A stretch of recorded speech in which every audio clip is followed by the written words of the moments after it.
Israel বিধানসভা কেন্দ্রে একটা ভোট যে ছাপ্পা দিতে আসবে, সোজা সুজি চোখে চোখ রেখে তার সাথে কথা হবে। সে কত বড় মাতব্বর তার মাথায় হাত রেখেছে সেটা আমরা এবার বুঝে নেব। ওই পুরনো দিন আর নেই, পুরনো দিনও নেই। আর ভাববেন না সিপিএম ওই ভয় পেয়ে পালিয়ে যাবে। আমরা বলেছি লাঠি যদি তোলো তো লাঠিতে উত্তর পাবে। ভদ্রভাবে চোখ নামিয়ে ভদ্রভাবে কথা বলবে তো ভদ্রভাবে ব্যবহার করব।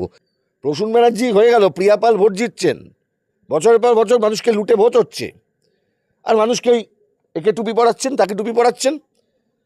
রামনবমীতে গিয়ে প্রিয়া পাল নাসিমা কাজী দুজন ধর্মনিরপেক্ষতা ওয়ান্ডারফুল এক্সাম্পল। তৃণমূল কংগ্রেসে এটা সম্ভব। নাসিমা কাজী, প্রিয়া পাল কপালে গেরুয়া ফেট্টি বেলে হাঁট। এই রাজ্যে এসআইআর প্রক্রিয়ার মধ্যে একদিকে যেমন নির্বাচন কমিশন, ভারতীয় জনতা পার্টি, তারা যেমন পশ্চিমবঙ্গের মানুষের বিরুদ্ধে একটা চরম নির্যাতনের নজির গড়েছেন। এই প্রক্রিয়ায় মানুষকে বিভিন্ন পর্যায়ে লাইন দিয়ে দাঁড়ানো থেকে শুরু করে চূড়ান্ত অপরিকল্পিত একটি পদ্ধতিতে এই ভোটার লিস্ট সংশোধনের কাজ তারা করেছেন।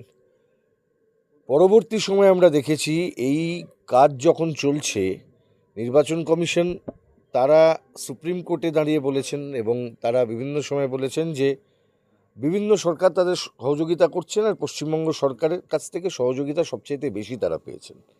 মানে যে মমতা বন্দ্যোপাধ্যায় এসআইআর নিয়ে এত বাজার গরম করলেন, তথাকথিত মিডিয়া তাকে বললেন এসআইআরের এই পর্যায়ে দাঁড়িয়ে তিনি হচ্ছেন সেই মহান নেত্রী যিনি এসআইআরকে রোধ করে দেবেন। সেই মমতা বন্দ্যোপাধ্যায়কে আমরা দেখলাম যেদিন পশ্চিমবাংলার 60 লক্ষ মানুষের নাম, যে মানুষের মধ্যে গরিব মানুষ, নিম্ন মধ্যবিত্ত মানুষ, খেটে খাওয়া মানুষের নাম, 60 লক্ষের মধ্যে তো বেশিরভাগ মানুষই গরিব, খেটে খাওয়া, মধ্যবিত্ত, নিম্নবিত্ত মানুষ। তারা দিন আনেন দিন খায়, তারা মেহনত করে রোজগার করেন, তারা বেশিরভাগই মন্ত্রী আমলা নেতা নন।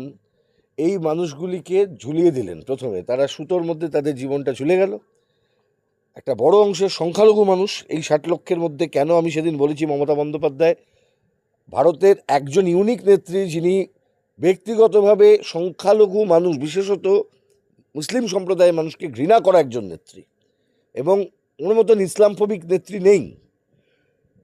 উনি যেদিনকে এত মানুষের নাম সুতোয় ঝুলবে ঘোষণা করলো নির্বাচন কমিশন, উনি বাংলা নাচছেন কলকাতায়। এটা ভাবুন আপনারা, কাকে আপনারা নেত্রী ভাবছেন, কাকে আপনারা বিশ্বাস করছেন। তো উনি কেরিয়ার বানাতে চাইছেন না, নেত্রী হতে চাইছেন না, মানুষকে নিয়ে ভাগ করে আমি খালি অঙ্কটা কষবো, আমি খালি মুখ্যমন্ত্রীটা যা হোক করে হতে হবে, হিন্দু মরুক মুসলমান মরুক আমার কিছু যায় আসে না। একটা সময় ওকে আমরা দেখেছি হিজাব পরে বসে পশ্চিমবঙ্গের মানুষকে ভাগ করতে, ইমাম ভাতা দিয়ে, পুরোহিত ভাতা দিয়ে। ইমামের বেটাকেও চাকরি দেবে না, পুরোহিতের মেয়েকেও চাকরি দেবে না। অধিকার চাইতে গেলেই বলবে ঘেউ ঘেউ করো না, কুকুর বানিয়ে দেবে। আর যখনই তুমি এইসব দয়ার দান, ভিক্ষার দান করতে যাবে, তখন মমতা বন্দ্যোপাধ্যায় ওই তো ইমামের ভাতা বাড়িয়ে দিলাম ভোটের আগে, পুরোহিতের ভাতা বাড়িয়ে দিচ্ছি, মুয়াজ্জেমের ভাতা বাড়িয়ে দিচ্ছি। কিন্তু কি অবস্থার মধ্যে আছে বলুন তো এই করোলা, ধুলোগড়, আন্দুল, মৌরিগ্রাম, অঙ্কুরহাটি, হাওড়ার যে বিস্তীর্ণ অঞ্চল, এই যে কাপড়ের যে শিল্প ছিল, 13 সালে এখানে হাওড়ার যিনি বর্তমান এমপি প্রসূনবাবু 2013-এ প্রথম জিতেছিলেন উপনির্বাচনে, তখন মমতা ব্যানার্জি, প্রসূন ব্যানার্জিরা দাঁড়িয়ে বলে গেছিলেন এখানে জরিহাব হবে সাকরাইলে। হিসেব চাইবেন না কেউ। প্রসূন ব্যানার্জি হয়ে গেল, প্রিয়া পাল ভোট জিতছেন, বছরের পর বছর মানুষকে লুটে ভোট হচ্ছে, আর মানুষকে ওই একে টুপি পড়াচ্ছেন তাকে টুপি পড়াচ্ছেন। রামনবমীতে গিয়ে প্রিয়া পাল, নাসিমা কাজী দুজন ধর্মনিরপেক্ষতা ওয়ান্ডারফুল এক্সাম্পল। তৃণমূল কংগ্রেসে এটা সম্ভব। নাসিমা কাজী, প্রিয়া পাল কপালে গেরুয়া ফেট্টি বেঁধে হাঁটছে। মমতা ব্যানার্জি করিয়েছে, মুসলিম নাসিমা কাজীকেও গেরুয়া ফেট্টি বাঁধিয়েছে, আর প্রিয়া পালকে দিয়েও ফেট্টি বাজিয়ে নিজেও বেঁধেছিলেন। মানে এত নোংরা রাজনীতি করতে হবে, এত আপনার ভোটে জেতার দরকার। 60 লাখ মানুষ, গরিব মানুষের জীবন খেয়ে, তাদের জীবনে অশান্তি এনে আপনি ভাঙা নাচ করছেন। মানুষকে এই প্রশ্নগুলো করছি। শুনুন ভাই, খুব পরিষ্কার কথা, যে লোকটা ওখানে দাঁড়িয়েই জয় বাংলা করে চিৎকার করছে না, ওকে গিয়ে জিজ্ঞেস করো সাইডে ও ভালো আছে কিনা, আলাদা করে বলবে কি করব বলো, যেতে হচ্ছে, হয়তো চমকাবে ধমকাবে। আর হয়েছে বিজেপি, এমন প্রধানমন্ত্রী দেশের যার নাম পাওয়া যাচ্ছে এপস্টিন ফাইলে। কি করবে?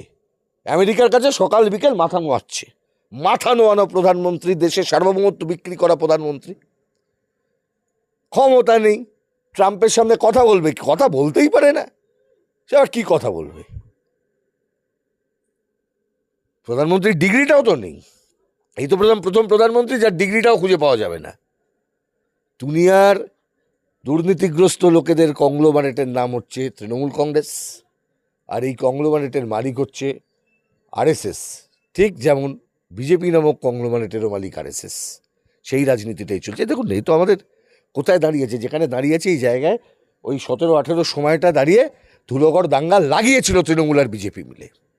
এই হাওড়া গ্রামাঞ্চলে ওই তৃণমূল কংগ্রেসের, আমাদের হাওড়া গ্রামাঞ্চলের একজন এমএলএ আছেন রাজা সেন, বাগনানের, সকালবেলা দাঁড়িয়ে হিন্দু সংগতি করে, রাত্রিবেলা তৃণমূল করে, সকালে হিন্দু সংগতি করে। আবার ঠিক একটু আগে পাঁচলায় দেখবে এমএলএ আছে গুলশান, কি করে আপনি দেখবেন, দুজনেই তো সাম্প্রদায়িকতার তাস খেলছে। যখন ওই নুপুর শর্মা নিয়ে এই গোটা জাতীয় সড়ক যখন অবরুদ্ধ করে রেখেছিল 11 ঘন্টা 12 ঘন্টা, মমতা ব্যানার্জি হাত তুলে দিয়েছেন, সেই সময় দাঁড়িয়ে মনে আছে সাধারণ ছেলেগুলোকে, ওইখানে পাঁচলায় গুলশান মল্লিকের বাড়িতে গিয়ে তেল দেওয়া ছেলেগুলোকে তোলেনি কিন্তু, সেগুলো কিন্তু ঘুরে বেড়াচ্ছে। ওই মামলাতে নাম আছে তৃণমূলের নেতা, নাম ধরে ধরে বলতে পারি, তাদের গ্রেপ্তার করেনি। এবার তো উঠবে, এবার তো হয় বেল নাও। ওই পাঁচলা, জয়নগর, করোলা বাজার, ধুলোগড় উত্তরপাড়া, সাকরাইলের অন্যান্য জায়গা, মানিকপুর, হীরাপুর, যারা ওই দাঙ্গার কেসে নাম ছিল, চাও বেল নাও, নইলে কিন্তু ঢুকতে হবে নির্বাচনের আগে, বলে দিলাম ওপেনলি। আর সাঁকরাইল বিধানসভা কেন্দ্রে একটা ভোট যে ছাপ্পা দিতে আসবে, সোজা সুজি চোখে চোখ রেখে তার সাথে কথা হবে। সে কত বড় মাতব্বর তার মাথায় হাত রেখেছে সেটা আমরা এবার বুঝে নেব। ওই পুরনো দিন আর নেই, পুরনো দিনও নেই।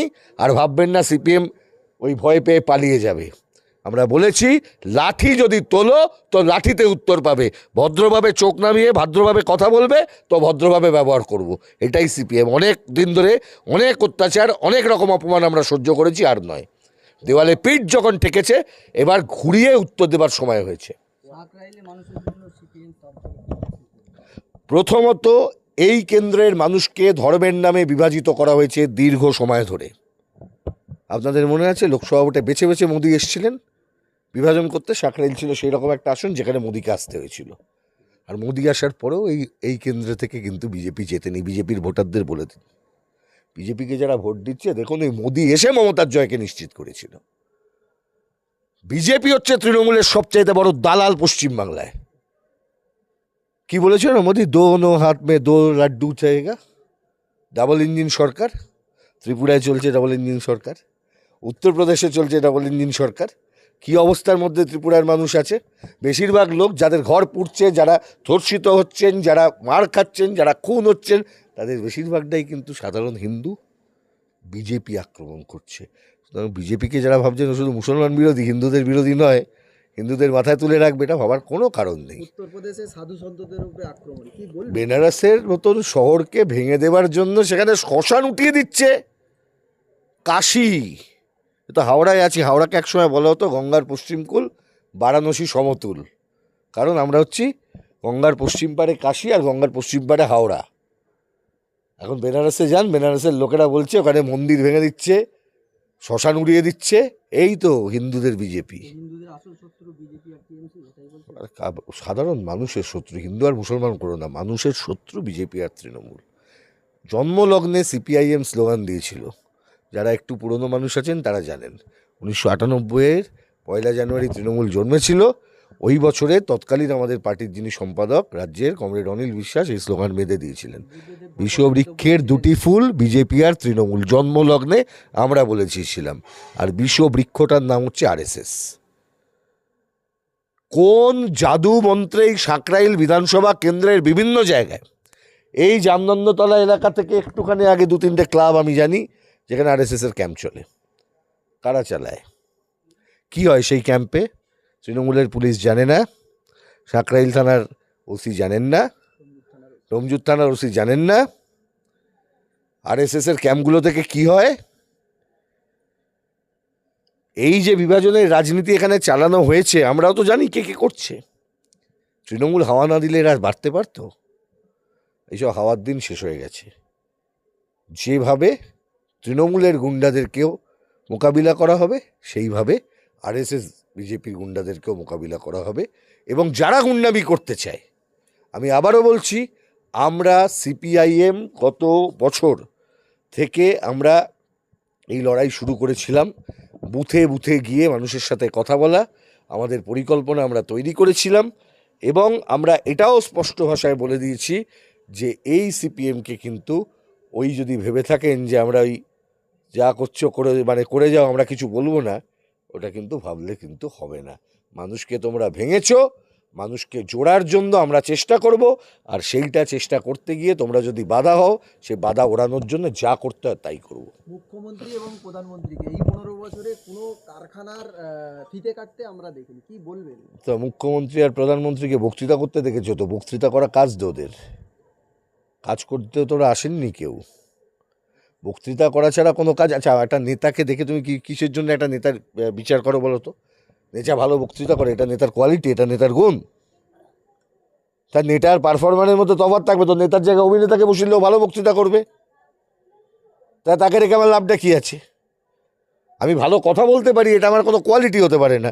নেতা হওয়ার জন্য হ্যাঁ মানুষের সঙ্গে কথা বলতে গেলে লাগবে, কিন্তু তৃণমূল কংগ্রেস বা বিজেপি তারা এই তো পারফরমেন্স বেস করতে যাচ্ছে। মুখটা কিরম দেখতে দেখো।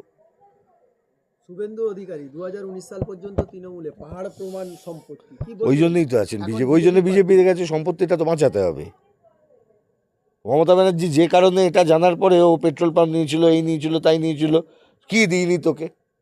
মমতা ব্যানার্জি দুর্নীতি করিয়েছিলেন, আর ওটা নিয়ে এখন তো রাখতে হবে, সম্পত্তিটা বাঁচাতো। আগেকার দিনে সব করতো, বড়লোকের বাড়িতে দুই ভাই দুটো রাজনীতি উনি করতো। এখন তৃণমূলের বিরোধিতা করছে। কি করবে?